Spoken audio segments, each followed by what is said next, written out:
DIY for Tiny Tots with the Brighton District Library. I'm Ms. Stephanie, one of the Youth Services Librarians, and today I brought you something a little different. Well, how is it different? Well, to start off with, we're starting on the floor. So I have what I like to call a fun little sensory path here.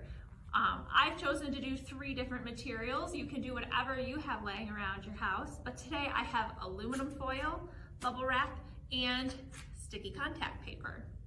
So the fun thing with this is this just allows your little one to touch and feel, walk across different types of materials. Like I said, you can use anything you have around the house. You can use fabric, paper towel, wax paper, parchment paper, construction paper. Really anything that has any kind of different texture to it is going to be interesting to walk across as opposed to your normal everyday floors. I have this taped down to the floor with masking tape. I prefer masking tape or painter's tape because it's easily removable. It doesn't really leave a sticky residue, but you could also do duct tape.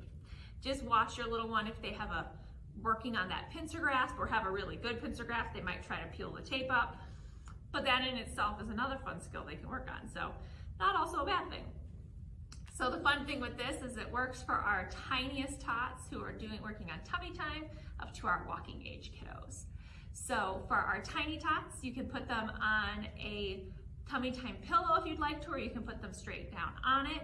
I do kind of like the tummy time pillow for the contact paper because our contact paper is sticky and it's super fun to just touch and feel, and it lifts up with your hand and it kind of makes that pop noise when you pull your hand off of it. Our bubble wrap is super fun for trying to pop bubbles, but also just for our little ones to touch it. It's a really different kind of feeling than most things they probably feel every day. And our aluminum foil makes a really nice crinkly sound, and it leaves indents in it when you run your nails over it or push on it with your fingers, so that's really fun. So our crawling kiddos can crawl across this, and our walking kiddos can walk across it.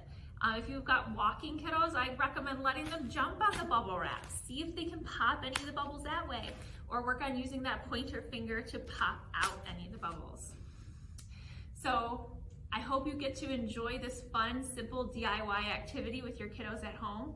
Remember, the possibilities are endless with different types of materials you can use. So have fun, DIY something fun for your little one to do, and have a great day. Thanks for joining me. We'll see you next time on DIY for Tiny Tots. Bye-bye.